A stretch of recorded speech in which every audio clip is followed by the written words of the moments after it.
Hello guys, ito ang last naming paani. Ayan, ang aming pong sibuyas ay naupod na ng uod. Ayan, ito po yung natira sa puting inani nung nakaraan. Ayan, ito po ang aming mga masisipag na obras. Ayan, na walang iwanan. Ayan.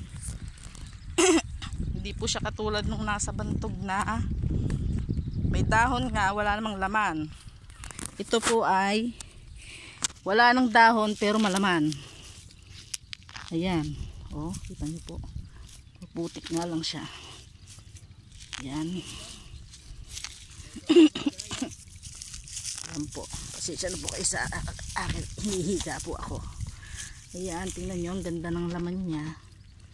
Ayan, ang daing nga lang uod, oh. Grabe. Yan, tingnan nyo siya.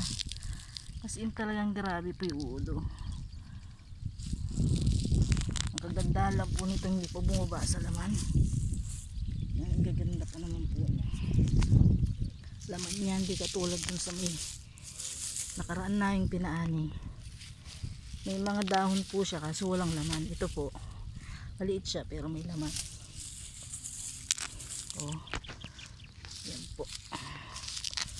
Naupod na ng mga uod. Ayan po mga uod, oh. Yan. So yan lang po ang pasilip. Babu.